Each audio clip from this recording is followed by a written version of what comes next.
Tere!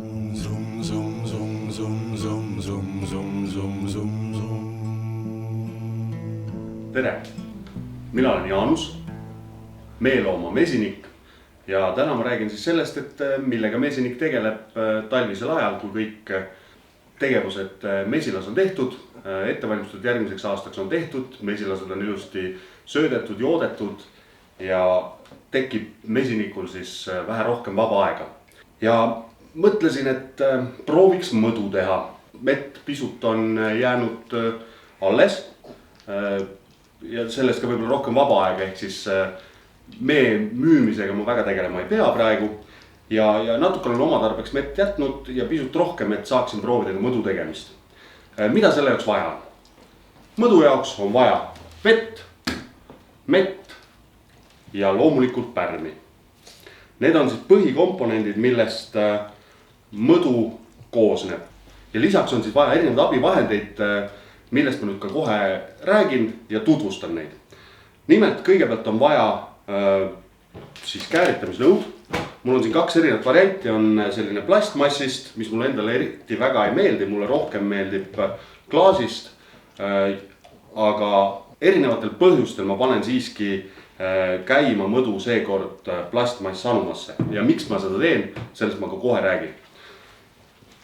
Nagu ma ütlesin, võtsin siis teise variandina ka klaasist anuma kääritusnõu, mis on selline ilus suure avaga, mille ma valisin sellepärast, et seda oleks mugavam pesta. Käsi mahub ilusti sisse, saab kenasti pesta. Lisaks on siis gaas, mis käib siia peale ja sellel siis eraldi õhulukku pole vaja. Tal on siin korgi võtad ära, korgi asemel paned sellise nuppu peale, kallad siia teatud koguse vett ja ongi õhulukk olemas. Ei ole vaja eraldi siis sellist õhulukku kasutada. Põhjus, miks ma seda ei kasuta seekord, on see, et need tihendid ei pea väga hästi. Et ma pean natukene nuputama, mõtlema mingisugused uued tihendid siia alla. Et kui ma selle nüüd siit kinni keeran, et see õhk ei hakkaks siit kaane vahelt siis ligi pääsema. Ja siis ei hakkagi korralikult mulksuma, saastunud õhk võib minna sinna sisse või õhk, mis siis sisaldab teistsuguseid pärmi eoseid, mida mina tahan kasutada. Ja sellepärast on see õhulukk oluline ja oluline on, et õhk sinna ligi ei pääseks, välisõhk. Ja nagu ma ütlesin, seda ma seekord ei kasuta, tõstan selle laua alla ära. Ja erinevatel põhjustel siis jõudsime selle plastmass anumani. Ja põhiline ongi siis see, et selle gaas läheb ilusti kinni. Siia peale, siin on juba ette puuritud auk kummitihendiga, selline paistab läbi. Ja siia ma saan siis panna kohe juba selle õhulukku peale ja kallan siia vee sisse ja siis juba välisõhk siia ligi ei pääse. Sees käärimisprotsesside tulemusena tekivad gaasid, pääsevad siis ilusti välja ja mõdu saab rahulikult käärida. Lisaks kääritusnõudele, pärast seda, kui siis käärimisprotsess on lõppenud, oleks vaja seda mõdu siis natukene aega selitada. Selle jaoks on hea, kui on olemas veel teine selline sama suur nõu, kuhu ma saan siis ümber villida. Ja ümber villimiseks ma kasutan sellist pudeliautomaattäitjat. Ja see siis töötab niimoodi, et ma panen ta otsapidi siia sisse. Teise otsa siis panen sinna anumasse, kuhu ma villida tahan. Ja ainuke oluline asi on siis see, et see villimine peab toimuma madalamal, kui on siis see algne anum, ehk siis ma pean ronima laua alla. Aga seda ma täna teile ei näita, sest et täna ma tutvustan ainult neid erinevaid vahendeid, mida mul siis vaja on. Aga igatahes on see üks oluline tööriist, mis lihtsustab ühest anumast teise villimist ja pärast siis ka selle selitusnõust pudelisse villimist.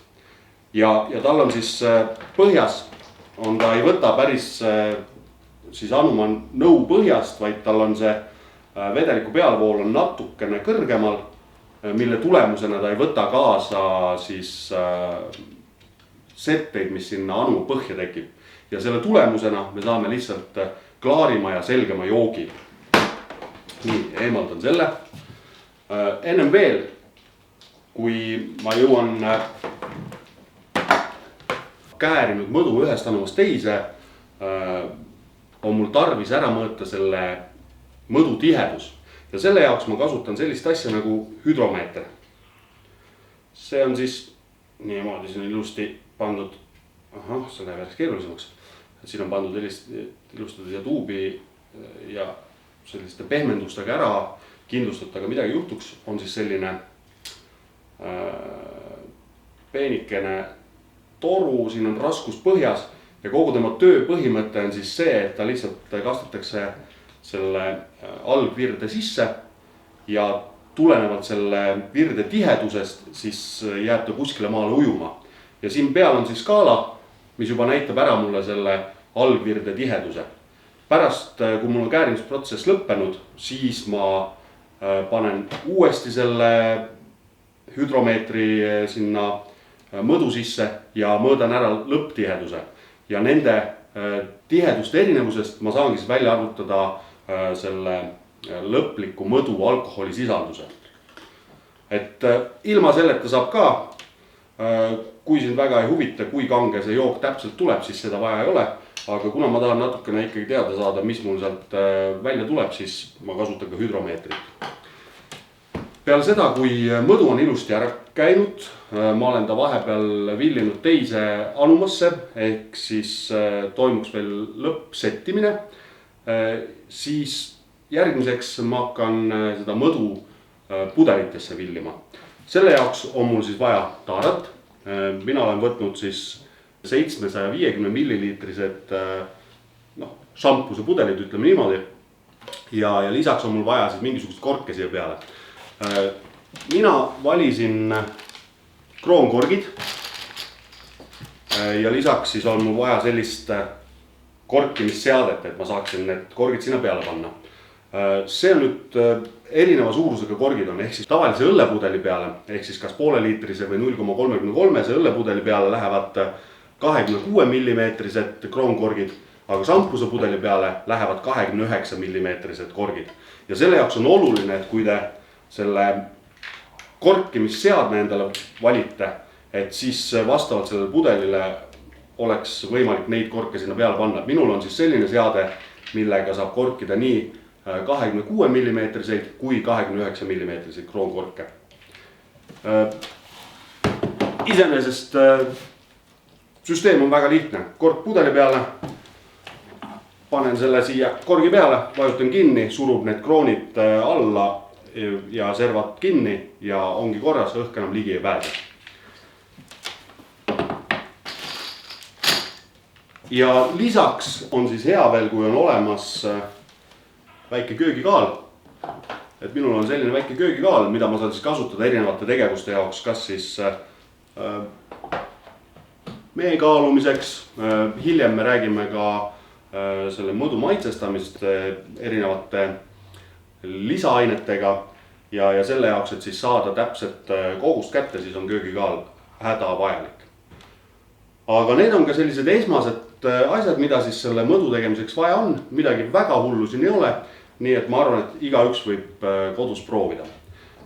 Täna on sellega kõik. Suurem osa olulistest asjadest, mida kodu mõdu valmistajal vaja peaks minema, on tutvustatud. Ja järgmine kord ma siis juba kallan vee, mee ja pärmi kokku ja vaatan, mis saab. Ütlen ka ära, et ega see on ka mul üks esimesi kordasid, et ma olen korra varem proovinud, et ennem kui te hakkate täpselt minu retsepti järgi tegema, oodake lõpuni, vaadake kõik videod lõpuni ära, sest võib-olla see jook ei kõlbagi juua. Aitäh ja kohtumiseni järgmisel korral!